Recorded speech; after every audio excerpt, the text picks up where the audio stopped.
السلام عليكم ورحمة الله وبركاته. الحمد لله والصلاة والسلام على أشرف المرسلين وعلى آله وصحبه أجمعين. പ്രിയമുള്ള സഹോദരി സഹോദരന്മാരെ, എല്ലാവരിലും അള്ളാഹുവിന്റെ രക്ഷയും കരുണയും സദാ ഉണ്ടാവട്ടെ എന്ന് പ്രാർത്ഥിക്കുകയാണ്. നമ്മൾ ഏറെക്കുറെ സൂറത്ത് കഹ്ഫിന്റെ അവസാന ഭാഗത്തിലേക്ക് കടന്നിരിക്കുകയാണ്. ഇനി 11-12 ആയത്തുകൾ മാത്രമാണ്. അൽഹംദുലില്ലാ, അള്ളാഹുവിന്റെ അപാരമായ അനുഗ്രഹം കൊണ്ട് കുറെ വിഷയങ്ങൾ നമ്മൾ ഇതിനിടയിൽ പറഞ്ഞു പോയി. അതെല്ലാം നമ്മുടെ ജീവിതത്തിൽ അള്ളാഹു ഒരു സ്വാലിഹായ കർമ്മമായി സ്വീകരിക്കുകയും നാളെ അള്ളാഹുവിന്റെ സന്നിധിയിൽ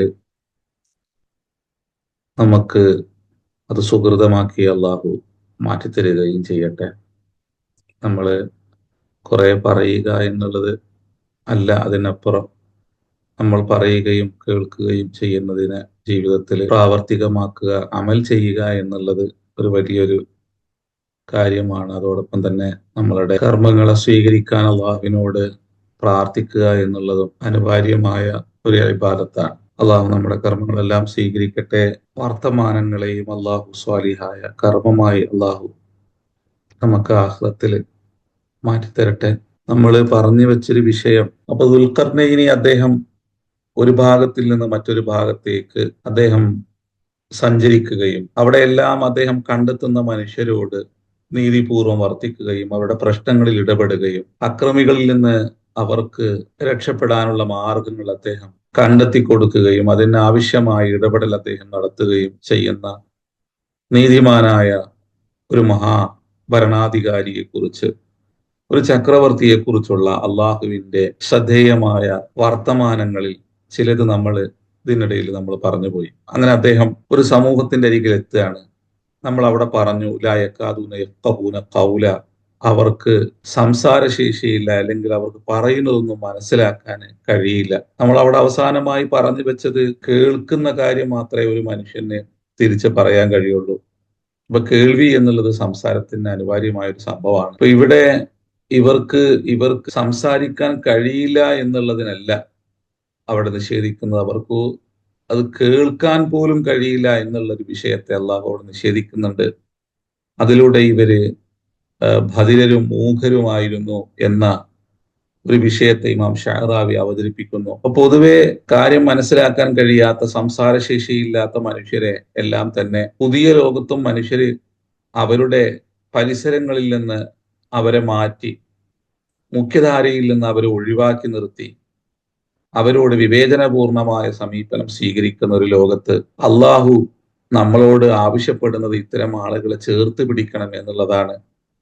അവർ നീതിമാനായ അള്ളാഹുവിന്റെ ഉലൂഹിയത്തും റുബൂബിയത്തും നന്നായി ബോധ്യപ്പെട്ട് മനുഷ്യരായി കണ്ട് അവരുടെ പ്രശ്നങ്ങളെ തന്റെ പ്രശ്നങ്ങളായി മനസ്സിലാക്കി ഇടപെടുന്ന ഒരു നീതിമാനായ ചക്രവർത്തിയെ, ഭരണാധികാരിയെ അള്ളാഹു നമുക്ക് പരിചയപ്പെടുത്തി തരുന്നു. ഭരണാധികാരി എങ്ങനെയായിരിക്കണം, പ്രജകളോട് എങ്ങനെ പെരുമാറണം എന്നുള്ള ഒരു വലിയ പാഠങ്ങളെല്ലാം അള്ളാഹു ഇതിന്റെ ഉള്ളിൽ നമ്മെ ബോധ്യപ്പെടുത്തുന്നു എന്ന വിഷയങ്ങളെല്ലാം നമ്മൾ പറഞ്ഞു പോയി. അപ്പൊ അവര് ദുൽഖർനൈനിയോട് പറയുന്ന പ്രശ്നം, ഖാലൂ യാ ദുൽഖർനൈനി ഇന്ന യഅജൂജ വമഅജൂജ മുഫ്സിദൂന ഫിൽ അർദി ഫഹൽ നജഅലു ലക ഖർജൻ അലാ അൻ തജഅല ബൈനനാ വബൈനഹും സദ്ദ. അപ്പൊ ഒരു വലിയൊരു പ്രശ്നമാണ് അവർ അവതരിപ്പിക്കുന്നത്. ഇവർക്ക് പറയുന്ന കാര്യങ്ങൾ മനസ്സിലാക്കാൻ കഴിയാത്ത, അല്ലെങ്കിൽ ഒന്നും തന്നെ ഉരുവിടാൻ കഴിയാത്തവരാണ് എന്ന് അള്ളാഹു പറഞ്ഞു വെക്കുമ്പോഴും, ഖാലു അവർ പറഞ്ഞു എന്ന് പറയുമ്പോൾ അവർക്കിടയിൽ ഒരു സംസാരം, അവരുടെ കാര്യങ്ങളെ ബോധ്യപ്പെടുത്താൻ പറ്റുന്ന രൂപത്തിലുള്ള ഒരു ആംഗ്യഭാഷ നടക്കുന്നുണ്ട്. ഇപ്പൊ ഖുർആനിൽ നമ്മൾ ഈ രൂപത്തിലുള്ള ആംഗ്യഭാഷയെ കുറിച്ച് ധാരാളം സ്ഥലങ്ങളിൽ പരാമർശിക്കുന്നുണ്ട് എന്ന വിഷയവും നമ്മൾ അതിൻ്റെ ഇടയിൽ പറഞ്ഞു വെച്ചു. അതിന് ധാരാളം ആയത്തുകൾ നമ്മൾ കൊണ്ടുവന്നു. അതുമായി ബന്ധപ്പെട്ട് പുതിയ പഠനങ്ങളും ഗവേഷണങ്ങളും എല്ലാം തന്നെ ലോകത്ത് നടന്നിട്ടുണ്ട്. ഖുർആനെ വെച്ചുകൊണ്ടുള്ള ഗവേഷണങ്ങൾ, അതിൽ തന്നെ 70% ആയത്തുകളിൽ ഇത്തരത്തിലുള്ള ആംഗ്യഭാഷയെ കുറിച്ച് അള്ളാഹു പറയുന്നുണ്ട് എന്നുള്ളതിനെ കുറിച്ചെല്ലാം നമ്മൾ പറഞ്ഞു പോയി. മറിയം ബീവിയുടെ ഇടപെടൽ നമ്മൾ അവിടെ പറഞ്ഞു. ധാരാളം പ്രവാചകന്മാരുടെ സംസാര ശൈലികളെ കുറിച്ച്, ഈ രൂപത്തിലുള്ള ബോഡി ലാംഗ്വേജിനെ കുറിച്ചെല്ലാം നമ്മൾ അവിടെ പറഞ്ഞു പോയി. അപ്പോ ഇവര് വരുന്നു, എന്നിട്ട് അവരുടെ പ്രശ്നങ്ങളെ ആംഗ്യഭാഷയിലൂടെ അവർ ബോധ്യപ്പെടുത്തുന്നു. അവര് അവരെ സഹായിക്കുന്നതിന് പകരമായി വല്ലതും നൽകാമെന്ന് പറയുന്നു. എന്നാൽ അവിടെ ആ മഹാനായ ഭരണാധികാരി ഇടപെട്ട് അവരോട് പറയുന്ന വർത്തമാനം വരെയാണ് നമ്മൾ എത്തിയത്. കാലമാ മക്കന്നി ഫീഹി റബ്ബി ഖൈറുൻ ഫഅഈനൂനി ബിഖുവ്വത്തിൻ അജ്അൽ ബൈനക്കും വബൈനഹും റദ്മാ. അപ്പൊ അവരെ ആവശ്യപ്പെടുന്നത് ഇവിടെയാണ് നമ്മൾ പിന്നെ പറഞ്ഞു വെച്ചു എന്നാണ് ഞാൻ മനസ്സിലാക്കുന്നത്. അല അന്തജഅല ബൈനനാ വബൈനഹും സദ്ദ എന്ന് അവരെ ആവശ്യപ്പെട്ട പിന്നെ ഒരു പിന്നെ ഭാഗമാണ് നമ്മൾ ലാസ്റ്റ് നമ്മൾ പറഞ്ഞു വെച്ചത്. അപ്പൊ അവർക്കിടയിൽ ഒരു അണക്കെട്ട് നിർമ്മിച്ചു കൊടുക്കാൻ, അവരെ ശല്യപ്പെടുത്താത്ത രൂപത്തിൽ, അവരിൽ നിന്ന് പൂർണ്ണ രക്ഷ ലഭിക്കുന്ന രൂപത്തിലുള്ള ഒരു അണക്കെട്ട് നിർമ്മിക്കാൻ അവരാവശ്യപ്പെട്ടു എന്നുള്ളതാണ്. ആ രണ്ട് മലകൾക്കിടയിൽ ഭിത്തി പണിത് ഒരു പിന്നെ അവരുടെ അക്രമത്തിൽ നിന്ന് അവർക്ക് രക്ഷ പ്രാപിക്കാൻ പറ്റുന്ന രൂപത്തിലുള്ള ഒരു നിർമ്മിതി നടത്താൻ അദ്ദേഹത്തോട് ആവശ്യപ്പെട്ടു. ഇതുവരെയാണ് നമ്മൾ പറഞ്ഞു വെച്ചത്. അൽഹംദുലില്ലാഹ്, നമുക്ക് അവിടെ നിന്ന് തുടങ്ങാം. അപ്പൊ അദ്ദേഹം പറയാണ്, ഖാല ദുൽഖർനൈനി അവരോട് പറഞ്ഞു, മാ മക്കന്നി ഫീഹി റബ്ബി ഖൈറുൻ, എനിക്ക് എൻ്റെ പരിപാലകനായ നാഥൻ ഏർപ്പെടുത്തിയ എല്ലാ സൗകര്യങ്ങളും അത് ഇതിനേക്കാളും, നിങ്ങൾ എനിക്ക് മുന്നോട്ട് വെക്കുന്നതിനേക്കാളും ഉത്തമമായതും ഉത്കൃഷ്ടമായതുമാണ്. അതിനാൽ ഫഅഈനൂനി ബിഖുവ്വത്തിൻ, എനിക്ക് നിങ്ങളിൽ നിന്ന് ഒരു പ്രത്യുപകാരവും ആവശ്യമില്ല. നിങ്ങൾ എന്നെ സഹായിക്കണം. ബിഖുവ്വത്തിൻ, നിങ്ങളുടെ ബലം കൊണ്ട്, ശക്തി കൊണ്ട്. അജഅൽ ബൈനക്കും വബൈനഹും റദ്മൻ, ഞാൻ നിങ്ങൾക്കും അവർക്കും ഇടയിൽ ഒരു റദ്മിനെ നാം നിർമ്മിച്ചു നൽകാം. അപ്പൊ അവരാവശ്യപ്പെട്ടത് ഒരു സദ് നിർമ്മിക്കുവാനാണ്. എന്നാൽ ദുൽഖർനൈനി അവരോട് പറയുന്നത്, ഞാൻ നിങ്ങൾക്ക് ഒരു റദം സൃഷ്ടിച്ചു തരാമെന്നാണ്. അപ്പോ പൊതുവെ ഇനി ഭൂചലനം സംഭവിച്ചു കഴിഞ്ഞാൽ അത് സദ്ദാണെങ്കിൽ, ഒരു അണക്കെട്ടാണെങ്കിൽ ഒരു പക്ഷെ അത് തകർന്ന് അതിന് വിള്ളൽ വന്ന് അവർക്ക് നിങ്ങൾ ആക്രമിക്കാനുള്ള പഴുതുകൾ അതിലൂടെ അവർക്ക് ഉണ്ടാകാൻ സാധ്യതയുണ്ട്. എന്നാൽ അതില്ലാത്ത രൂപത്തിൽ മലയുടെ മുൻപിലും പിൻപിലുമായി നിങ്ങൾക്ക് ബലിഷ്ഠമായ ഒരു നിർമ്മിതി തന്നെ നിങ്ങൾക്ക് നടത്തിത്തരാം എന്ന്, ഒരു മറ തന്നെ നിങ്ങൾക്ക് ഉണ്ടാക്കി തരാമെന്ന് അദ്ദേഹം പിന്നീട് അവരോട് പറയാണ്.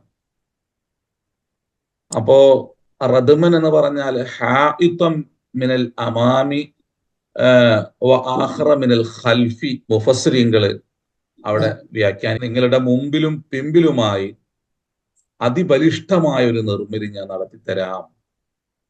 അപ്പൊ ഇവിടെ ശ്രദ്ധേയമായ ഒരു പ്രയോഗം, ഒരു ഭരണാധികാരി എത്രമാത്രം പ്രപഞ്ചനാഥനായ സ്രഷ്ടാവുമായി ചേർന്ന് നിൽക്കുന്നു എന്നുള്ള ഒരു വലിയ പാഠം അദ്ദേഹത്തിന്റെ പ്രയോഗത്തിൽ അല്ലാഹു നമുക്ക് ബോധ്യപ്പെടുത്തി തരുന്നുണ്ട്. നിങ്ങൾ എത്ര ശക്തിവാനാണെങ്കിലും, എത്ര വലിയ ഔന്നിത്യം പ്രാപിച്ചവനാണെങ്കിലും, നിങ്ങൾ എത്ര വലിയ സമ്പന്നനാണെങ്കിലും, എത്ര വലിയ വിജ്ഞാനത്തിന്റെ ഉടമയാണെങ്കിലും, നിങ്ങൾ അവിടെയെല്ലാം ഏത് രൂപത്തിലുള്ള ചിന്തയും പ്രയോഗങ്ങളും നടത്തുന്നു എന്നുള്ളതുമായി ബന്ധപ്പെട്ടാണ് ആ വ്യക്തിയുടെ വ്യക്തിത്വവും അവന്റെ സൃഷ്ടാവുമായിട്ടുള്ള ബന്ധവും മറ്റുള്ളവന് ബോധ്യപ്പെടുന്നതും മറ്റുള്ളവന് മനസ്സിലാക്കാൻ കഴിയുന്നതും. പൊതുവെ മനുഷ്യര്, അവൻ കഴിവുള്ളവനാണെങ്കിൽ എന്റെ കഴിവ് എന്ന് പറഞ്ഞുകൊണ്ടായിരിക്കും ഒരു വിഷയത്തെ അവതരിപ്പിക്കുക. സമ്പന്നനാണെങ്കിൽ എന്റെ സമ്പത്ത് എന്നാണ് പറയുക.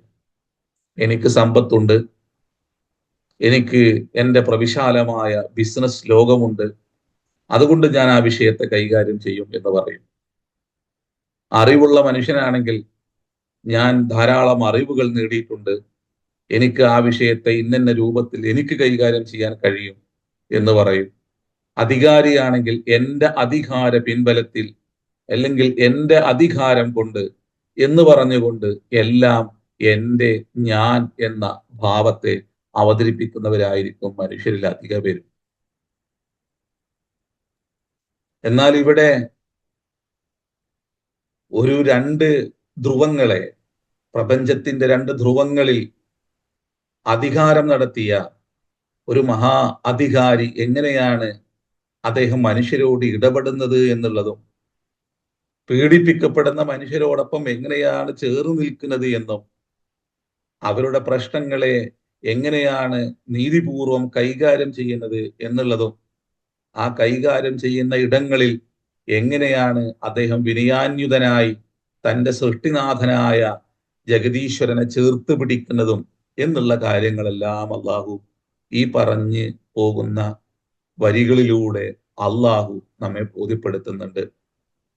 ഇവിടെ കാലമാ മക്കന്നി ഫീഹി റബ്ബി ഖൈറുൻ എന്ന് എന്റെ റബ്ബ് എന്ന പ്രയോഗം നടത്തുകയാണ്. എന്റെ റബ്ബ് എനിക്ക് നൽകിയതെല്ലാം തന്നെ ഉത്തമമായ ഒന്നാണ്. ഇപ്പൊ ലോകത്ത് കടന്നുപോയ ദൈവദൂതന്മാർ, അതുപോലെ തന്നെ മറ്റു വിശ്രുതരായ ദൈവഭക്തരായ മനുഷ്യര്, അവരെല്ലാവരും തന്നെ പ്രാർത്ഥനകളിലാണെങ്കിലും അവർ ഇടപെടുന്ന വിഷയങ്ങളിലാണെങ്കിലും എല്ലാം പ്രപഞ്ചനാഥനുമായി കാര്യങ്ങളെ ചേർത്ത് പറയുന്ന ഒരു വലിയ വിനയത്തിന്റെ വലിയൊരു പാഠം മറ്റുള്ളവർക്ക് പകർന്നു നൽകുന്നത് നമുക്ക് കാണാൻ പറ്റും. പ്രവാചകന്മാര് അല്ലെ, യൂസുഫ് നബിയെ എടുത്തു നോക്കുക നമ്മള്, അതുപോലെ തന്നെ സുലൈമാൻ നബി എടുക്കുക, ഇബ്രാഹിം നബി എടുക്കുക, നൂഹ് നബി, ലൂത്ത് നബി, സ്വാലിഹ് നബി തുടങ്ങിയ എല്ലാ പ്രവാചകന്മാരെയും, മുഹമ്മദ് റസൂലുള്ളാൻ എടുക്കുക, ഇവിടെ എല്ലാം തന്നെ അവരെല്ലാവരും എല്ലാ കാര്യങ്ങളെയും ഇതുപോലെ ചേർത്ത് പറഞ്ഞു പോയതായിട്ട് നമുക്ക് കാണാൻ കഴിയും. സുലൈമാൻ നബി ഉറുമ്പിന്റെ ശബ്ദം കേൾക്കുമ്പോൾ ആ സംസാരം കേൾക്കുന്ന മാത്രയിൽ തന്നെ അള്ളാഹുവുമായി തനിക്ക് ലഭിച്ച അറിവിന്റെ ആ ലോകത്തെ തന്റെ നാഥനിൽ നിന്നുള്ള മഹാകാരുണ്യമായി, അനുഗ്രഹമായി എടുത്തു പറഞ്ഞുകൊണ്ട് ഒരു വലിയൊരു ജനതയ്ക്ക് മുമ്പിൽ നിങ്ങളെല്ലാവരും ഏത് രൂപത്തിൽ നിങ്ങളുടെ നാഥനുമായി ചേർന്ന് നിൽക്കണമെന്ന് ആ സമയത്ത് തന്നെ അദ്ദേഹം പഠിപ്പിക്കുന്നു. റബ്ബി ഔസിഅനി അൻ അഷ്കുറ നിഅമതക അല്ലതി അൻഅംത അലയ്യ വഅലാ വാലിദയ്യ വഅൻ അഅമല സ്വാലിഹൻ തർളാഹു വഅസ്ലിഹ് ലി ഫീ ദുർരിയ്യതി ഇന്നി തുബ്തു ഇലൈക വഇന്നി മിനൽ മുസ്ലിമീൻ എന്ന് അദ്ദേഹം പ്രാർത്ഥിക്കുന്നുണ്ട്. ബിൽഖീസിന്റെ സിംഹാസനം അദ്ദേഹത്തിന് മുമ്പിൽ എത്തി നിൽക്കെ അദ്ദേഹം പറയുന്ന ആ പ്രയോഗങ്ങൾ, ഉപയോഗിക്കുന്ന പ്രയോഗങ്ങൾ, പ്രാർത്ഥിക്കുന്ന പ്രാർത്ഥനാ രീതി അള്ളാഹു നമ്മളെ ഇന്നും പഠിപ്പിക്കുന്നുണ്ട്. ആദാമിൻ ഫദ്ലി റബ്ബി, അവിടെ റബ്ബ് എന്ന വാക്ക് ഉപയോഗിക്കുന്നതായിട്ട് കാണാം. ആദാമിൻ ഫദ്ലി റബ്ബി ലിയബ്ലുവനി അഷ്കുറു അം അക്ഫുറു, ഞാൻ നന്ദിയുള്ളവനാണോ നന്ദി കെട്ടവനാണോ എന്ന് പരീക്ഷിക്കാനായി അള്ളാഹു അവന്റെ അനുഗ്രഹങ്ങൾ എനിക്ക് മുകളിൽ ചൊരിഞ്ഞിരിക്കുന്നു എന്ന് അദ്ദേഹം പ്രാർത്ഥിക്കുന്നത് കാണാൻ പറ്റും. മനുഷ്യലോകം ഇന്നും എത്തിപ്പെടാത്ത വിജ്ഞാനത്തിന്റെ മൂർത്തമായ ധാരകളിലൂടെ, വഴികളിലൂടെ കടന്നു പോകുമ്പോഴും അവിടെ എല്ലാം തന്നെ പടച്ചതമ്പുരാനെ മനസ്സിലാക്കി അവന്റെ അനുഗ്രഹങ്ങളെ തിരിച്ചറിഞ്ഞ മഹാപ്രവാചകന്മാർ ഉപയോഗിക്കുന്ന വാക്കുകളും അവർ നടത്തുന്ന പ്രാർത്ഥനകളുമെല്ലാം നമ്മെയും പഠിപ്പിക്കുന്നത്, നിങ്ങൾ എവിടെ എത്തിയാലും ഇവരെ നിങ്ങൾ പിൻപറ്റുന്നുവോ, അതിനപ്പുറം ജ്ഞാനന്തഭാവത്തെ പ്രകടിപ്പിക്കുന്ന ദൈവനിഷേധികളോടൊപ്പം, അല്ലെങ്കിൽ അക്രമികളോടൊപ്പം, അല്ലെങ്കിൽ ക്രൂരന്മാരായ ഭരണാധികാരികളോടൊപ്പം നിങ്ങൾ ചേരുന്നുവോ എന്ന ചോദ്യം അല്ലാഹു ചോദിക്കുന്നുണ്ട് എന്നാണ്. നമ്മൾ സൂറത്തുൽ കഹ്ഫിന്റെ ആമുഖത്തിൽ ദജ്ജാലിനെ കുറിച്ച് പറഞ്ഞു വെച്ചെടുത്ത് ഈ ഒരു സംഭവം നമ്മൾ പറഞ്ഞിട്ടുണ്ട്. സൂറത്ത് കഹ്ഫ് 4 വിഷയങ്ങൾ അവതരിപ്പിക്കുന്നു എന്നും അതിലെ ദജ്ജാലുമായി ബന്ധപ്പെട്ട് ദജ്ജാലിനെ പരിചയപ്പെടുത്തിക്കൊണ്ട് നബി സല്ലല്ലാഹു അലൈഹി വസല്ലമ തങ്ങൾ സൂറത്ത് കഹ്ഫിനെ നമുക്ക് പരിചയപ്പെടുത്തി തരികയും ആ ദജ്ജാൽ സൃഷ്ടിക്കുന്ന മഹാ അപകടങ്ങളെ നബി സല്ലല്ലാഹു അലൈഹി വസല്ലമ തങ്ങൾ ബോധ്യപ്പെടുത്തി തരികയും നിങ്ങൾ അധികാരികളാണെങ്കിൽ നിങ്ങൾ മനുഷ്യരെ പീഡിപ്പിക്കുന്നവരാണോ അതോ അവർക്കിടയിൽ നീതിപൂർവം വർത്തിക്കുന്നവരാണോ എന്ന ചോദ്യം അള്ളാഹു ചോദിക്കുന്നുണ്ട് എന്ന് നമ്മൾ ഇതിന്റെ ആമുഖത്തിൽ പറഞ്ഞു പോയിട്ടുണ്ട്. നിങ്ങൾ അത് ഓർക്കുന്നുണ്ടാവുമെന്ന് കരുതുന്നു. ദജ്ജാലുമായിട്ടാണ് സൂറത്ത് കഹ്ഫിനെ അള്ളാഹു ബന്ധിപ്പിക്കുന്നത്. ഒരു ധിക്കാരിയായ അനീതിയുടെ മൂർത്തീഭാവമായ ഒരു മനുഷ്യൻ ലോകത്ത് നടത്തുന്ന അക്രമങ്ങളും അനീതികളും അതുപോലെ തന്നെ അള്ളാഹുവിന് കീഴ്പ്പെട്ട ഒരു ജനതയോട് കാണിക്കുന്ന അനീതിപൂർവമായ ഇടപെടലുമെല്ലാം നബി സല്ലല്ലാഹു അലൈഹി വസല്ലമ തങ്ങള് ആ ഹദീസിൽ വ്യക്തമാക്കുന്നുണ്ട്. ദജ്ജാലിന് മുമ്പേ നടക്കുന്നവർ ലോകത്ത് അത് സൃഷ്ടിക്കുമ്പോൾ അവിടെ നിങ്ങൾ എങ്ങനെയാണ് അതിനോട് സമീപിക്കുന്നത് എന്നും അതിനെ എങ്ങനെയാണ് നിങ്ങൾ നീതിപൂർവം അത്തരം പ്രശ്നങ്ങളെ നിങ്ങൾ കൈകാര്യം ചെയ്യേണ്ടതെന്നും അവിടെ നിങ്ങൾ ഏത് സമീപനമാണ് സ്വീകരിക്കേണ്ടത് എന്നെല്ലാം തന്നെ സൂറത്തുൽ കഹ്ഫിന്റെ ഓരോ വരികളും ഇത്തരത്തിലുള്ള വിഷയങ്ങൾ പറഞ്ഞു പോകുമ്പോൾ നമുക്ക് പറഞ്ഞു തരുന്നുണ്ട്. അള്ളാഹു നമ്മളെ പഠിപ്പിക്കുന്നുണ്ട്. അപ്പോ നമ്മൾ എത്ര കണ്ട് അള്ളാഹുവുമായിട്ട് ചേർന്ന് നിൽക്കുന്നുവോ നമ്മുടെ പ്രശ്നങ്ങളെ അതനുസരിച്ച് നമ്മൾക്ക് എങ്ങനെയാണ് നമ്മൾ കൈകാര്യം ചെയ്യേണ്ടത് എന്ന് അള്ളാഹു പറയുന്നുണ്ട്. അതോടൊപ്പം തന്നെ ഒരു നായകൻ ഒരു സമൂഹത്തിന് നീതിക്ക് വേണ്ടി സംസാരിക്കുന്ന, ചടുലമായ നീക്കങ്ങൾ നടത്തുന്ന, ദൈക്ഷണികമായി കാര്യങ്ങളെ നന്നായി അള്ളാഹുവുമായി ചേർന്ന് നിന്ന് വിലയിരുത്തുന്ന, അവർക്ക് നൽകിയ അസ്ബാബുകളെ ഉപയോഗപ്പെടുത്തിക്കൊണ്ട്, കാര്യകാരണ ബന്ധങ്ങളെ ഉപയോഗപ്പെടുത്തിക്കൊണ്ട്, അള്ളാഹുവിൽ നിന്ന് സഹായം തേടിക്കൊണ്ട് അവരുടെ പ്രശ്നങ്ങളെ എങ്ങനെയാണ് അവർ കൈകാര്യം ചെയ്യേണ്ടത് എന്നുള്ള ഒരു മഹാപാഠവും അള്ളാഹു നൽകുന്നുണ്ട്. ഒരു ജനതക്കിടയിൽ നോക്കൂ നിങ്ങൾ, ഇവിടെ ഇനി ഷാറാവി വലിയൊരു വിഷയം ഇതിന്റെ കൂടെ പറഞ്ഞു പോകുന്നുണ്ട്. അദ്ദേഹം പിന്നെ ഇവരോട് സംസാരിക്കുന്നതിനിടയിൽ അദ്ദേഹം ഉപയോഗിക്കുന്ന വാക്കുകളും അതിനുശേഷം ഇദ്ദേഹം ഒരു വ്യക്തി മാത്രമായിരുന്നു, അദ്ദേഹത്തിന്റെ കൂടെ മറ്റു പിന്നെ തൊഴിലാളികളും അതുപോലെ തന്നെ എഞ്ചിനീയറിംഗ് പാഠവുമുള്ളവരും അതുപോലെ തന്നെ പിന്നെ സംവിധാനത്തെ നിർമ്മിക്കാൻ ആവശ്യമായ ഉപകരണങ്ങളുമെല്ലാം ഇദ്ദേഹത്തിന്റെ കൂടെ ഉണ്ടായിരുന്നോ എന്നെല്ലാം അദ്ദേഹം പറഞ്ഞു പോകുന്നുണ്ട്. അപ്പൊ ഇവിടെ അദ്ദേഹം പറയുന്ന ഒരു വിഷയം, അതിലേക്ക് നമുക്ക് കടക്കാം. അദ്ദേഹം പറയുന്ന ഒരു വിഷയം, ഖാലമാ മക്കന്നി ഫീഹി റബ്ബി ഖൈറുൻ ഫഅഈനൂനി ബിഖുവ്വത്തിൻ അജ്അൽ ബൈനകും വബൈനഹും റദ്മൻ. അപ്പൊ റദ്മൻ എന്ന് പറഞ്ഞാല് ഒരു വലിയൊരു ഭിത്തി നിങ്ങൾക്ക് നിർമ്മിച്ചു തരാം. ആ ഭിത്തി എന്ന് പറയുന്നത് ഈ രണ്ട് മലകളുടെ പിന്നെ മുൻപിലും പിൻപിലുമായിട്ട് രണ്ട് ഭിത്തികൾ നിർമ്മിക്കുക എന്നാണ് അദ്ദേഹം അവിടെ ഉദ്ദേശിക്കുന്നത്. അപ്പോ അദ്ദേഹം പിന്നെ അതിന് പറയാണ്, ആത്തൂനി സുബർ അൽ ഹദീദി. നിങ്ങൾ സുബർ അൽ ഹദീദി എന്ന് പറഞ്ഞാൽ ഇരുമ്പ് ദണ്ടുകൾ നിങ്ങൾ കൊണ്ടുവരൂ. അപ്പോ ഒരു വലിയൊരു എഞ്ചിനീയറിംഗ് പാഠവം അള്ളാഹു അദ്ദേഹത്തിന്റെ ആ കഴിവിനെ അള്ളാഹു ഇവിടെ എടുത്തുദ്ധരിക്കുന്നുണ്ട്. സുബർ അൽ ഹദീദ് എന്ന് പറഞ്ഞാൽ സുബറത്തിന്റെ ജമ്മാണ് സുബർ എന്നുള്ളത്. അപ്പൊ അവിടെ ഈ ഒരു പ്രയോഗത്തിൽ തന്നെ അദ്ദേഹം തനിച്ചല്ല എന്ന് അള്ളാഹു പഠിപ്പിക്കുന്നുണ്ട് എന്ന് ആണ്. ലം യകുൻ വഹ്ദഹു ബൽ മഅഹു ജയ്ഷുൻ വ ഖുവത്തുൻ എന്ന് ഇമാം ഷഅറാവി പറയുന്നുണ്ട്. ഇദ്ദേഹം ഈ ഒരു പ്രയോഗം ഇവരോട് മാത്രമല്ല, അഥവാ അവരുടെ മുമ്പിൽ കണ്ടൊരു ജനതയോട് മാത്രമുള്ള അഭ്യർത്ഥനയല്ല നടത്തുന്നത്, തന്റെ കൂടെയുള്ള സൈന്യത്തോടുള്ള അഭ്യർത്ഥനയാണ് അദ്ദേഹം നടത്തുന്നത്. പക്ഷെ അവരിൽ നിന്ന്, അവിടെയുള്ള ആ ഒരു പാവപ്പെട്ട ജനതയിൽ നിന്ന് അദ്ദേഹം സഹായം അർത്ഥിക്കുന്നുണ്ട്. അത് ഇതിന്റെ മുമ്പിലുള്ള ആയത്തില് പറഞ്ഞതുപോലെ പിന്നെ ഫഈനൂനി ബി ഖുവ്വത്തിൻ, നിങ്ങളുടെ ആൾബലം കൊണ്ട് നിങ്ങൾ എന്താക്കണം, നമ്മെ ഒന്ന് സഹായിക്കണം എന്ന് അവരിൽ നിന്ന് ആവശ്യപ്പെടുന്നുണ്ട്. അപ്പൊ തൊഴിലാളികളായി ഒന്ന് കൂടിത്തരണം. എന്നിട്ട് അദ്ദേഹം ആത്തൂനി സുബർ അൽ ഹദീദി എന്നുള്ളത് അദ്ദേഹത്തിന്റെ കൂടെയുള്ള സൈന്യത്തോടാണ് എന്നാണ് ഇമാം ഷഅറാവി വ്യാഖ്യാനിക്കുന്നത്. ഇത് ഒരു വലിയൊരു നിർമ്മിതിയാണ്. അത് ആ ഒരു ജനതയെ വെച്ചുകൊണ്ട് മാത്രം നടത്താൻ പറ്റുന്ന ഒന്നല്ല. അപ്പോ അദ്ദേഹത്തിന്റെ കൂടെ സൈന്യങ്ങളും അതുപോലെ തന്നെ ആയുധങ്ങളും അതുപോലെ തന്നെ തൊഴിലാളികളും പിന്നെ നല്ല വിദ്യാപാഠവമുള്ളവരുമെല്ലാം തന്നെ അദ്ദേഹത്തിന്റെ കൂടെ ഉണ്ട് എന്ന് ഈ ഒരു പ്രയോഗത്തിൽ നിന്ന് മനസ്സിലാക്കാൻ കഴിയുന്നുണ്ട്. അപ്പൊ ആത്തൂനി സുബർ അൽ ഹദീദി, ഇരുമ്പ് ദണ്ടുകൾ നിങ്ങൾ കൊണ്ടുവരിക.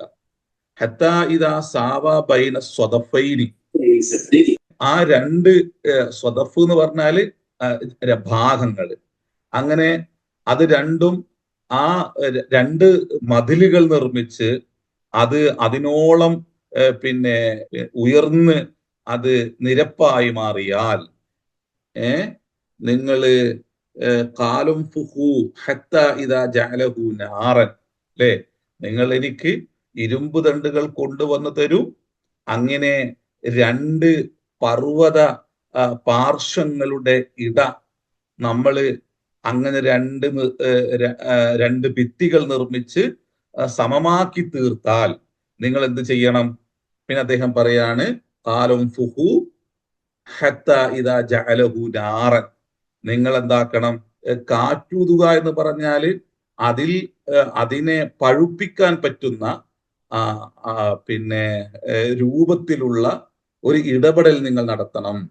ഹത്താ ഇദാ ജഅലഹു നാറൻ. അപ്പൊ അദ്ദേഹത്തിന്റെ തന്നെ കൈകളില് അതിന് പറ്റിയ ഉപകരണങ്ങൾ ഉണ്ടായിട്ടുണ്ട്, അല്ലെങ്കിൽ അദ്ദേഹം ആ സമയത്ത് അതിന് ആവശ്യമുള്ള ഉപകരണങ്ങൾ നിർമ്മിച്ചിട്ടുണ്ട്. കാരണം ഇത് ചെറിയൊരു ഒരു നിർമ്മിതിയല്ല, രണ്ട് മലകൾക്കിടയിലുള്ള വലിയ ഒരു നിർമ്മിതിയാണ്. അപ്പോ അത്രയും ഇരുമ്പ് ദണ്ടുകളെ ഇപ്പൊ നമ്മള് നമ്മൾ മേലെ പറഞ്ഞു, ഒരു ഭൂചലനം സംഭവിച്ചു കഴിഞ്ഞാല് അത് പൊട്ടി തകർന്നു പോകാൻ പറ്റാത്ത രൂപത്തിലുള്ള ഒരു നിർമ്മിതിയാണ്. അപ്പോ വലിയ കുഴി അദ്ദേഹം എടുത്തിട്ടുണ്ട്, അതിൻ്റെ ഇടയിലേക്ക് ഇരുമ്പ് ദണ്ടുകളെ അദ്ദേഹം താഴ്ത്തി വെച്ചിട്ടുണ്ട്. അതിന് ശേഷം അദ്ദേഹം ഈ പറയുന്നത് പോലെ കാല ആത്തൂനി അഫ്രിഖ് അലൈഹി ഖിത്റൻ, ഉരുക്കിയ ചെമ്പ് കൊണ്ട് അതിൽ അദ്ദേഹം ഈയം അതിൽ ഉരുക്കിയിട്ടുണ്ട്. ഇപ്പൊ പൊതുവെ നമ്മള് സിമന്റ്, മണല് എല്ലാം തന്നെ കൊണ്ടാണ് ഇരുമ്പിൽ നമ്മള് അതിനെ ഒരു വീട് നിർമ്മിക്കാനോ അല്ലെങ്കിൽ മറ്റെന്തെങ്കിലും നിർമ്മിക്കുവാനോ നമ്മൾ ചെയ്യൽ അങ്ങനെയാണ്. ഇവിടെ അദ്ദേഹം ഈയം ഉരുക്കി ഒഴുക്കുകയാണ്. അപ്പോ ആ ഈയം ഉരുക്കുക മാത്രമല്ല, അദ്ദേഹം അവിടെ നിർമ്മിച്ചു കൊണ്ടിരിക്കുന്ന ആ ഇരുമ്പ് ദണ്ടുകൾ ഉപയോഗിച്ച് നിർമ്മിച്ചു കൊണ്ടിരിക്കുന്ന ഭിത്തികൾ അതുപോലും ശക്തമായി പഴുപ്പിച്ചിട്ട് അതിൽ കൊണ്ടുവന്ന് ഈ ചെമ്പ് കൊണ്ട് ഉരുക്കിയ ചെമ്പിനെ അതിൽ ഒഴിച്ച് ഭദ്രമാക്കി അതിനെ വെക്കുകയാണ് ചെയ്യുന്നത്. അപ്പൊ ഭൂമിയിലേക്ക് തന്നെ ആഴത്തിൽ അതിന്റെ നിർമ്മിതിയുണ്ട്. ആ അടിയിൽ നിന്നത് പൊക്കിക്കൊണ്ടുവന്ന് തന്നെയുമല്ല, അതിന്റെ ഇടയിൽ അദ്ദേഹം റദമിനെ പിന്നീട് മണ്ണും അതുപോലെ തന്നെ കമ്പി കൊണ്ട് അതിനെ സമമാക്കി, മണല് കൊണ്ട് സമമാക്കി അതിൽ ഈ രൂപത്തിൽ ഈയം ഒഴിച്ചുകൊണ്ട് അവർക്ക് ഒരിക്കലും തന്നെ പൊളിക്കാൻ പറ്റാത്ത എത്തി നോക്കാൻ പറ്റാത്ത രൂപത്തിൽ അതിനെന്താക്കുന്നുണ്ട്, ബലിഷ്ഠമായി അദ്ദേഹം നിർമ്മിക്കുന്നുണ്ട്. അപ്പൊ ഇവിടെ കുറെ സംഭവങ്ങളെ അള്ളാഹു നമുക്ക് ബോധ്യപ്പെടുത്തി തരുന്നുണ്ട്. ഇത് നന്നായിട്ട് എഞ്ചിനീയറിംഗ് പാഠവുമുള്ള ആളുകൾക്ക് ഇതിൽ നിന്ന് ധാരാളം പാഠങ്ങൾ പഠിക്കുവാനും ഒരു പിന്നിട്ട കാലങ്ങളിൽ നിർമ്മിച്ച ഒരു മഹാനിർമ്മിതിയെ ഇന്ന് പറയുമ്പോൾ ഇവിടെ ഇന്ന് മനുഷ്യൻ നിർമ്മിക്കുന്ന ഒന്നിനേക്കാളും അതിബലിഷ്ഠമായ കുറെ ഇടപെടലുകളെ അല്ലെങ്കിൽ ഒരു നിർമ്മിതിയുടെ ഒരു വലിയൊരു മഹത്വത്തെ അള്ളാഹു ഇതിന്റെ ഉള്ളിൽ ചേർത്ത് നമ്മെ ബോധ്യപ്പെടുത്തി തരുന്നുണ്ട്. അതിപ്പോ ഇപ്പോ സംസാരിക്കുന്നതിനേക്കാളും ഈ സംസാരിക്കുന്നത് ഒരു എഞ്ചിനീയറിംഗ് പാഠമുള്ള ഒരാളാണെങ്കിൽ ഒരു പക്ഷേ ഇതിനെ ഒന്നുകൂടി നന്നായി വിശദീകരിക്കാൻ കഴിയും. ഇതിൽ നടത്തിയ പ്രയോഗങ്ങളുടെ എല്ലാം തന്നെ ആശയ വൈപുല്യം എന്താണ്, അവിടെ എന്തെല്ലാം കാര്യങ്ങളാണ് നടന്നിട്ടുള്ളത്, അത്തരം ഒരു നിർമ്മിതിക്ക് ഇങ്ങനെല്ലാം അള്ളാഹു ഉപയോഗിക്കുമ്പോൾ അതിന്റെ ശക്തി എത്രമാത്രമായിരിക്കും. അങ്ങനെ ഒരു നിർമ്മിതി നടത്തുമ്പോൾ അവിടെ ഈ രൂപത്തിലെല്ലാമുള്ള വസ്തുക്കളെ ഉപയോഗിക്കുമ്പോൾ അതിന് അത് എത്രമാത്രം കനപ്പെട്ടതായിരിക്കും, എത്രമാത്രം ശക്തി ഉള്ളതായിരിക്കും എന്നെല്ലാം തന്നെ ഒരു നന്നായിട്ട് ഈ കാര്യങ്ങളെ കുറിച്ചുള്ള അറിവുള്ള ഒരാൾക്ക് പറയാൻ പറ്റും. ഈ വാക്കിന്റെ ഉള്ളിൽ നമ്മൾ ചിന്തിക്കുന്നതിനേക്കാളും അപ്പുറം കുറെ അറിവുകൾ അയാളുടെ ചിന്തയിലൂടെ കടന്നു പോകും. അത് നമ്മൾ പിന്നെ പങ്കുവെക്കാൻ ഉന്നതാണ്. ഇതിൽ അത്തരത്തിലുള്ള എഞ്ചിനീയറിംഗ് കഴിവുള്ളവർക്ക് പിന്നെ ഈ പറഞ്ഞ കാര്യങ്ങളെല്ലാം തന്നെ മുമ്പിൽ വെച്ച് ഇത് വിശകലനം നടത്താവുന്നതാണ്. അതിനെക്കുറിച്ച് നല്ല അഭിപ്രായങ്ങൾ പറയാവുന്നതാണ്. അവർക്ക് അവരുടെ അള്ളാഹു അവർക്ക് നൽകിയ കഴിവിനെ ഇതുമായി ചേർത്ത് വെച്ച് നമ്മുടെ പുതിയ തലമുറക്ക് ഒരു പിന്നെ നീതിമാനായ ഒരു ഭരണാധികാരിയുടെ കഴിവിനെയും നമ്മളും ഇത്തരം ഇടങ്ങളിൽ എങ്ങനെയൊക്കെയാണ് ഈ പറഞ്ഞതുപോലെ അള്ളാഹുമായി ചേർന്ന് നിന്നുകൊണ്ട് കാര്യങ്ങളെ വിലയിരുത്തേണ്ടത് എന്ന് ഒരു പുതിയ തലമുറക്ക് പറഞ്ഞു കൊടുക്കാവുന്നതാണ്. അപ്പൊ ഇവിടെ അദ്ദേഹം പറയുന്നത് ആത്തൂനി സുബറൽ ഹദീദി ഹത്ത ഇദാ സാവ ബൈന സ്വദഫൈനി ഖാലം ഫുഖു ഹത്ത ഇദാ ജഅലഹു നാറൻ ഖാല ആത്തൂനി അഫ്രിയ അലൈഹി ഖിത്ര. അപ്പൊ രണ്ട് പിന്നെ തരത്തിലുള്ള ജോലി അവിടെ നടന്നുകൊണ്ടിരിക്കുന്നുണ്ട്. ഒന്ന് രണ്ട് രണ്ട് തവണയാണ് കാല കാല എന്ന് ഉള്ള വാക്ക് ഉപയോഗിച്ചിട്ടുള്ളത്. അപ്പൊ ഇത് രണ്ട് കൂട്ടരോടാണ് പറഞ്ഞുകൊണ്ടിരിക്കുന്നത്. ഒരു കൂട്ടര് ഇവിടെ ഇരുമ്പ് കൊണ്ടുവന്ന് അത് പിന്നെ അതിനെങ്ങനെയാണോ ഒരു ഭിത്തി നിർമ്മിക്കാൻ ആവശ്യമായ രൂപത്തിൽ അതിനെ കഷ്ടിക്കുകയും അതിനെ പരസ്പരം ബന്ധിപ്പിക്കുകയും അങ്ങനെ പിന്നെ ഭൂമിയുടെ ആഴിയിലേക്ക് ഇറക്കി അതിനെ പിന്നെ നമ്മളിലിപ്പോ കാണുന്നത് പോലെ പലക കൊണ്ട് അതിനെ മറച്ച് അതിന്റെ ഉള്ളിലേക്ക് നമ്മൾ സിമെന്റും കല്ലും ഇറക്കി അതിനെ പിന്നെ നിർമ്മിക്കുന്നത്. അതിനപ്പുറം ഏതോ ഒരു തരത്തിൽ അതിൽ ഈയം പിന്നെ ഉരുക്കി ഒഴിക്കാൻ പറ്റുന്ന രൂപത്തിൽ അതിന് മറയുണ്ടാക്കി അതിനെ നിർമ്മിച്ചു കൊണ്ടുവരുന്നുണ്ട്. അതോടൊപ്പം തന്നെ അത് നിർമ്മിച്ചതിന് ശേഷം അതിനെ ഒരു ചലനവും സംഭവിക്കാതിരിക്കാൻ പറ്റുന്ന രൂപത്തിൽ അതിന്റെ ചുറ്റും ഇതുപോലെ തന്നെ പിന്നെ ഇമാം ഷഅറാവി വിശദീകരിക്കുന്നത് പോലെ മണലുകളും കല്ലുകളും നിർമ്മിച്ച് അതിനെ തന്നെ ശക്തമാക്കാൻ പറ്റുന്ന രൂപത്തിലുള്ള മറ്റു ഇടപെടലും അദ്ദേഹം നടത്തുന്നുണ്ട്. അപ്പൊ ഇവിടെ നമ്മൾ ഈ ഭൂചലനത്തിലൊന്നും വീടുകള് പെട്ടെന്ന് തകർന്നു വീഴാതിരിക്കാന് വീട് നിർമ്മിക്കുമ്പോൾ പിന്നെ താഴോട്ട് വലിയ കുഴികൾ എടുത്ത് പിന്നെ ഈ ബീം പൊന്തിക്കുമ്പോൾ പില്ലറുകൾ പൊന്തിക്കുന്നതിന് മുമ്പായിട്ട് തന്നെ പിന്നെ പിന്നെ ആ പില്ലറുകൾ നിർത്തുന്നത് അതിന്റെ അടിയിൽ തന്നെ അത്രയും പിന്നെ ഭാഗങ്ങള് പിന്നെ ഇരുമ്പ് കൊണ്ട് പിന്നെ കെട്ടി അതിൽ തന്നെ സിമെന്റും കല്ലെല്ലാം കൊണ്ടുവന്ന് നിറച്ച് അതിനെ ഒരു വലിയൊരു പിന്നെ പാറ പോലെ ആക്കിയതിന് ശേഷമാണ്, പരന്ന പാറ പോലെ നിർമ്മിച്ചതിന് ശേഷമാണ് അതിന്റെ അടിയിൽ നിന്ന് പില്ലറുകൾ പൊന്തിച്ചു കൊണ്ടുവരുന്നത്. അപ്പൊ അത് ഈ ഭൂചലനം വന്നു കഴിഞ്ഞാൽ പെട്ടെന്ന് തകരാതിരിക്കാൻ വേണ്ടിയിട്ടാണ് എന്നെല്ലാമാണ് അതിന്റെ ആളുകൾ പറയുക. അപ്പോ ഇതുപോലൊരു പിന്നെ ഈ പില്ലറുകൾ പൊന്തിച്ചു കൊണ്ടുവരിക മാത്രമല്ല, അത് പിന്നെ വലിയ പിന്നെ ആഴത്തിൽ പിന്നെ കുഴിച്ചെടുത്ത് പിന്നെ അടിയിൽ നിന്ന് തന്നെ ഇത് പൊക്കിക്കൊണ്ടുവരുന്നുണ്ട്. അപ്പൊ അതിന് പറ്റുന്ന രൂപത്തിലുള്ള എല്ലാ കഴിവുള്ള ആളുകളും അദ്ദേഹത്തിന്റെ കൂടെയുണ്ട്. ഇപ്പൊ രണ്ട് തവണയാണ് അദ്ദേഹം ഇവിടെ പിന്നെ രണ്ട് വിഭാഗങ്ങളോട് സംസാരിക്കുന്ന ഒരു ശൈലിയെ അള്ളാഹു എടുത്തു കാട്ടുന്നത്. ആത്തൂനി സുബറൽ ഹദീദി ഹത്താ ഇദാ സാവ ബൈന സ്വദഫൈനി കാലും ഫുഹു. അപ്പൊ ഒരു വിഭാഗത്തോട് പറയണം കാലും ഫുഹു. അപ്പൊ അതിനെ പഴുപ്പിക്കാൻ പറ്റുന്ന ഒരു ഇടപെടൽ പിന്നെ നടത്താൻ വേണ്ടി ആവശ്യപ്പെടുകയാണ്. ഹത്താ ഇദാ ജഅലഹു നാറൻ. എന്നിട്ട് അത് ആ ഇരുമ്പുകളെല്ലാം തന്നെ, നിങ്ങൾ നിർമ്മിച്ചുണ്ടാക്കിയ ഇരുമ്പുകളെല്ലാം തന്നെ അത് പഴുത്തു കഴിഞ്ഞാല് എന്നിട്ട് പറയാണ് കാല. പിന്നെ അത് വേറൊരു വിഭാഗത്തോട് പറയും ആത്തൂനി ഒഫ്രി അലൈഹി ഖിത്ര. എന്നിട്ട് മറ്റൊരിടത്ത് പിന്നെ ഉരുക്കിക്കൊണ്ടിരിക്കുന്ന ഈയം കൊണ്ടുവന്ന് അതിന്റെ മുകളിൽ പിന്നെ ഒഴിക്കുവാനും ഇദ്ദേഹം ആവശ്യപ്പെടുന്നു. അപ്പൊ നിങ്ങൾ എനിക്ക് ഇരുമ്പുദണ്ഡുകൾ കൊണ്ടുവന്ന് തരൂ.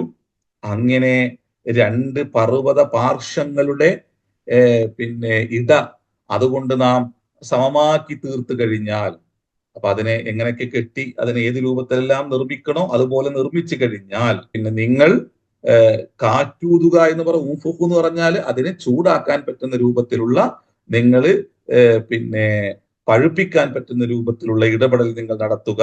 അങ്ങനെ അത് പഴുപ്പിച്ച് തീ പോലെയാക്കിയപ്പോൾ അത് അത് കണ്ടാൽ ഒരു അഗ്നിഗോളം പോലെ ആയി അത് മാറിയപ്പോൾ അദ്ദേഹം പറഞ്ഞു, നിങ്ങൾ ഉരുക്കിയ ചെമ്പ് കൊണ്ടുവന്ന് തരിക, ഞാനത് അതിൽ അതിന്മേൽ ഒഴിക്കട്ടെ. അങ്ങനെ അദ്ദേഹം അങ്ങനെ ഒരു അതിബലിഷ്ഠമായൊരു നിർമ്മിതി അദ്ദേഹം നടത്തുകയാണ്. എന്തിനാണ് ഇങ്ങനെ നിർമ്മിച്ചു എന്നറിയുമോ? ഫമസ്തതാഉ അൻ യൽഹറൂഹു വമസ്തതാഉ ലഹു നഖ്ബാ. ഇനി അവർക്ക് അതിന്റെ മുകളിലൂടെ കയറി ഇറങ്ങി നിങ്ങളിലേക്ക് എത്തി നിങ്ങൾ ആക്രമിക്കാൻ കഴിയില്ല. അപ്പൊ വളരെ മിനുസമായ ഒരു നിർമ്മിതി കൂടിയായിരുന്നു അത്. പുറത്തുനിന്ന് ഒരാൾക്ക് പെട്ടെന്ന് അതിന്റെ മുകളിലൂടെ ചാടിക്കയറാൻ പറ്റുന്ന രൂപത്തിലുള്ള ഒരു ഇതിലായിരുന്നില്ല. എപ്പോഴും അതിന്റെ മുകളിലേക്ക് കയറാൻ പറ്റുന്ന രൂപത്തിലായിരുന്നില്ല. അത്രയും മിനുസമുള്ളതായിരുന്നു. ഫമസ്തതാഉ അൻ യൽഹറു, അതിനെ മറികടന്ന് നിങ്ങളിലേക്ക് എത്തിപ്പെടാൻ അവർക്ക് കഴിയില്ല. വമസ്തതാഉ ലഹു നഖ്ബ, അതുപോലെ തന്നെ അതിനെ തുളയുണ്ടാക്കുവാനും അവർക്ക് കഴിയില്ല. നബി സല്ലല്ലാഹു അലൈഹി വസല്ലം തങ്ങള് ഇവിടെ റസൂലുള്ളാഹിന്റെ ഹദീസിനെ മുഫസ്സിരീങ്ങളെല്ലാം ചേർത്ത് വെക്കുന്നുണ്ട്. ഈ യജൂജ് വിഭാഗങ്ങള് അവര് ഓരോ ദിവസവും ഇത് തുരന്നുകൊണ്ടിരിക്കുന്നുണ്ട് എന്നാണ്. കിരണങ്ങള് പിന്നെ അതിങ്ങനെ കണ്ടു തുടങ്ങിക്കഴിഞ്ഞാല് ഇനി നാളെ നമുക്ക് പണി തുടങ്ങാമെന്ന് പറയുകയും പിന്നീട് പിറ്റേന്ന് അവര് പിന്നെ അത് പൊളിക്കാനുള്ള ഇടപെടൽ നടത്താൻ വരുമ്പോഴേക്ക് വീണ്ടും അത് ഫില്ലായിട്ടുണ്ടാകും. അത് പിന്നെ അതിന്റെ പൂർണ്ണ രൂപത്തിലായിട്ടുണ്ടാകും. അങ്ങനെ ഇത് തുടർന്നു കൊണ്ടേയിരിക്കുന്നു. അത് അള്ളാഹു ഇനി ഇതിന് ശേഷം പറയുന്ന ഒരായത്തില് പിന്നെ ഇദ്ദേഹം തന്നെ ബോധ്യപ്പെടുത്തുന്നത് പോലെ അത്തരം ഒരു സമയം വരുമ്പോൾ മാത്രമാണ് അവർക്ക് അതിന്റെ ഉള്ളിൽ നിന്ന് പുറത്തു കിടക്കാൻ കഴിയുക. അതിനുശേഷം ഉണ്ടാകുന്ന ഭൂമിയിൽ ഉണ്ടാകുന്ന കുഴപ്പങ്ങളെ കുറിച്ച് പിന്നീട് നബി സല്ലല്ലാഹു അലൈഹി വസല്ലം തങ്ങൾ ഹദീസിൽ തന്നെ പറഞ്ഞു പോവുകയും ചെയ്യുന്നുണ്ട്. വിശുദ്ധ ഖുർആനും ആ ഒരു സംഭവത്തെ ഇതിന് ശേഷമുള്ള ആയത്തുകളിൽ എടുത്തു കാട്ടുന്നുണ്ട്. അപ്പോ അവർക്ക് അത് മറികടന്ന് അതിന്റെ മുകളിലൂടെ മറികടന്ന് നിങ്ങളിലേക്ക് എത്തുവാനോ അല്ലെങ്കിൽ അതിനെ തുരന്ന് അതിനെ പൊളിച്ച് പിന്നെ നിങ്ങളിലേക്ക് എത്തുവാനോ കഴിയാത്ത രൂപത്തിൽ നാം അത് നിർമ്മിച്ചിരിക്കുന്നു. അവർക്കൊരിക്കലും അങ്ങനെ അത് പൊളിക്കുവാനോ അല്ലെങ്കിൽ അതിന്റെ മുകളിലൂടെ ചാടിക്കടന്ന് നിങ്ങളിലേക്ക് എത്തുവാനോ കഴിയുകയില്ല എന്ന് പിന്നെ പറഞ്ഞ് അദ്ദേഹത്തിന്റെ നിർമ്മിതിയുടെ ആ മഹത്വത്തെ, അള്ളാഹു അദ്ദേഹത്തിന് നൽകിയ കഴിവിനെ അദ്ദേഹം പിന്നെ ആ സമൂഹത്തോട് പറയുകയും അള്ളാഹു പുതിയ ലോകത്തുള്ള മനുഷ്യരോടും ആ നിർമ്മിതിയുടെ മഹത്വത്തെക്കുറിച്ച് അള്ളാഹു പറഞ്ഞു കൊടുക്കുകയാണ്. അവസാനം അദ്ദേഹം പറയുന്ന ഒരു വർത്താനം ഇത് നിർമ്മിച്ചതിന് ശേഷം പറയുകയാണ്, റബ്ബി, ഇത് എന്റെ പരിപാലകനായ റബ്ബിന്റെ റഹ്മത്താണ്, കാരുണ്യമാണ്. വൈദാജ അവഅദു റബ്ബി, ഇനി എന്റെ റബ്ബിന്റെ വാഗ്ദാനം അങ്ങ് വന്നു കഴിഞ്ഞാൽ ജഅലഹു ദക്ക, അള്ളാഹു അതിനെ തകർത്ത് തരിപ്പണമാക്കി കളയും. വകാന വഅദു റബ്ബി ഹഖ, എന്റെ റബ്ബിന്റെ വാഗ്ദാനം സത്യമാണ്. അപ്പോ ഇതൊന്നും എന്റെ കഴിവല്ല എന്ന് അദ്ദേഹം പറഞ്ഞു വെക്കുകയാണ്. ഇതെല്ലാം എന്റെ റബ്ബിന്റെ കാരുണ്യമാണ്. നമ്മൾ നേരത്തെ പറഞ്ഞതുപോലെ ഒരു അധികാരി അദ്ദേഹത്തിന് ധിക്കാരത്തെ പ്രകടിപ്പിക്കുകയില്ല. വാക്കിൽ പോലും അദ്ദേഹം കാണിക്കുന്ന സൂക്ഷ്മതയെ അള്ളാഹു എടുത്തു കാട്ടാണ്. മനുഷ്യന് സ്വയം വലിയവനായി മാറുമ്പോൾ, അധികാരം ലഭിച്ചു കഴിഞ്ഞാൽ ആ അധികാരം കൊണ്ട് ലോകത്തെ ആക്രമിക്കുകയും അല്ലെങ്കിൽ തന്റെ പ്രജകളെ പീഡിപ്പിക്കുകയും അവരെ കക്ഷികളാക്കി മാറ്റി അവർക്കിടയിൽ അന്യായം പ്രവർത്തിക്കുകയും തനിക്ക് ലഭിച്ച അധികാരങ്ങൾ അതിലൂടെ താൻ തന്നെയാണ് വലിയവൻ എന്ന ധിക്കാരഭാവം പുലർത്തുകയും ചെയ്യുന്ന എല്ലാ ധിക്കാരികളായ അധികാരികളോടും നിങ്ങളുടെ അധികാരം അള്ളാഹു ചീന്തിയെടുക്കുന്നതാണെന്നും മനുഷ്യർക്കിടയിൽ നീതിപൂർവ്വം നിങ്ങൾ വർത്തിക്കണമെന്നും അവരോട് നിങ്ങൾ അന്യായം കാണിക്കരുതെന്നും നിങ്ങൾ അധികാരം ലഭിച്ചവരാണെങ്കിൽ ഇതാ ഒരു നീതിമാനായ ഭരണാധികാരി നിങ്ങളുടെ മുമ്പിൽ നിൽക്കുന്നു, മനുഷ്യരെ ചേർത്ത് പിടിച്ചും ദുർബലരായ മനുഷ്യരോടൊപ്പം ചേർന്ന് നിന്നും എങ്ങനെയാണ് അവരെ പിന്തുണക്കുകയും അവർക്ക് വേണ്ടി നിലപാടുകൾ സ്വീകരിക്കുകയും അവർക്ക് വേണ്ടി അദ്ദേഹത്തിന് നാം നൽകിയ കഴിവുകളെ എങ്ങനെയാണ് പ്രയോഗവൽക്കരിക്കുന്നത് എന്നെല്ലാം കണ്ട് പഠിക്കൂ എന്ന് അള്ളാഹു പുതിയ ലോകത്തുള്ള നിഷേധികളും ധിക്കാരികളുമായ അധികാരികളോട് പറയുന്നുണ്ട്. മനുഷ്യർക്കിടയിൽ നീതിപൂർവം വർത്തിക്കുവാൻ ആവശ്യപ്പെടുന്നുണ്ട്.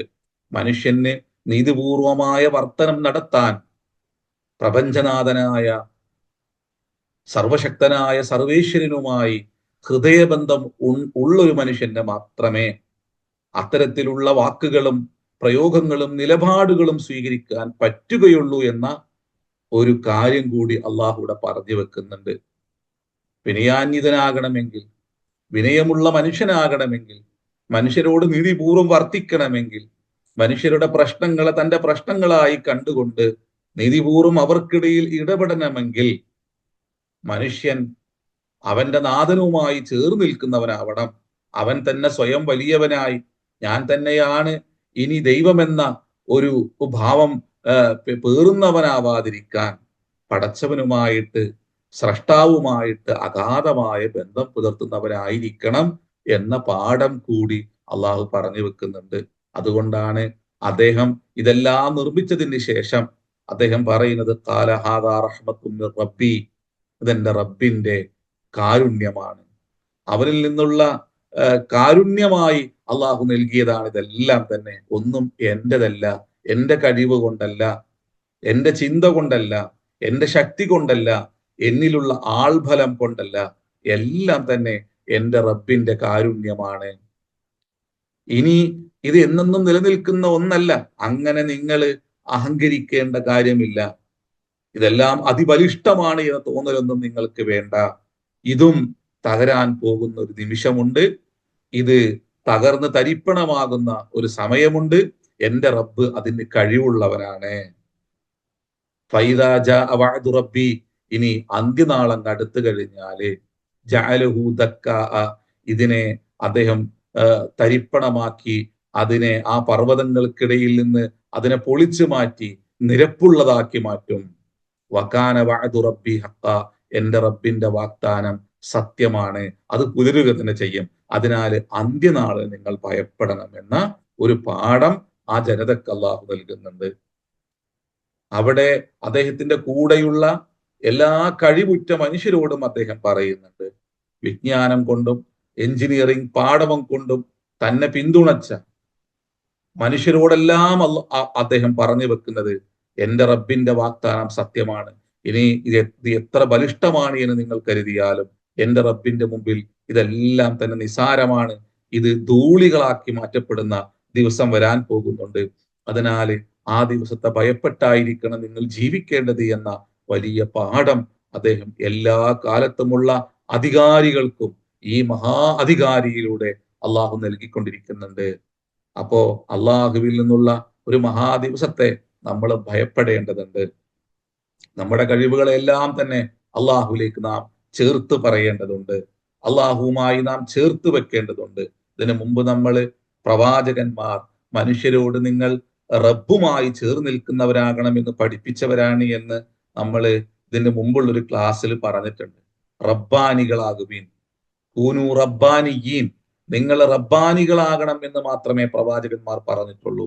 അവിടെ റബ്ബാനി എന്ന് പറഞ്ഞാല് അവിടെ റബ്ബി എന്ന വാക്ക്, എന്റെ പരിപാലകൻ എന്ന വാക്കിന്റെ അർത്ഥവ്യാപ്തി കൊണ്ടുവരാനാണ് അലിഫിനെയും നൂനിനെയും ചേർത്ത് വെച്ചുകൊണ്ട് അറബിയിൽ അങ്ങനെ ഒരു പ്രയോഗം നടത്തുന്നത്.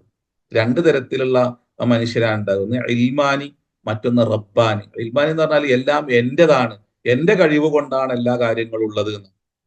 അപ്പോ മാദിയായ ലോകവുമായി മാത്രം ചേർന്ന് നിൽക്കുന്ന മനുഷ്യര്, എന്റെ കഴിവ്, നമ്മൾ നേരത്തെ പറഞ്ഞതുപോലെ എന്റെ ബിസിനസ്, എന്റെ സാമ്രാജ്യം, എന്റെ അധികാരം കൊണ്ട് ഇങ്ങനെല്ലാം ചേർത്ത് പറയുന്ന ആളുകളെയാണ് അറബി ഭാഷയിൽ ഇൽമാനി എന്ന് പറയുന്നത്. എല്ലാം എന്റെ കഴിവ് കൊണ്ട്. ഇവിടെ ദൈവത്തിന്റെ ഇടപെടൽ അങ്ങനെ ഒരു സംഭവമൊന്നുമില്ല. അതെല്ലാം ബാലിശമായ വർത്താനങ്ങളാണ്. അപ്പൊ മനുഷ്യന് കുറച്ച് അറിവുണ്ടാകുമ്പോൾ, അവന് കുറച്ച് കഴിവുകൾ ഉണ്ടാകുമ്പോൾ, അള്ളാഹു കഴിവുകൾ നൽകുമ്പോൾ, അറിവുകൾ നൽകുമ്പോൾ പടച്ചോനെ മറക്കുകയും സ്വയം വലിയവനായി മാറി എല്ലാം തന്നെ എന്റേത് എന്ന ഭാവത്തിലേക്ക് മാറി മാദിയായിട്ട് ഭൗതികമായിട്ട് മാത്രം കാര്യങ്ങളെ നോക്കിക്കാണുന്ന ഒരു മാനസികാവസ്ഥ പുലർത്തുന്ന ആളുകളെയാണ് ഇൽമാനി എന്ന അറബിയിൽ പറയുന്നു. ഇൽമ്, ജ്ഞാനം. ഇൽമാൻ എന്ന് പറഞ്ഞാൽ എല്ലാം എന്റെ കഴിവ് കൊണ്ടാണ് എന്നൊരു ഭാവത്തെ പ്രകടിപ്പിക്കുന്നത്.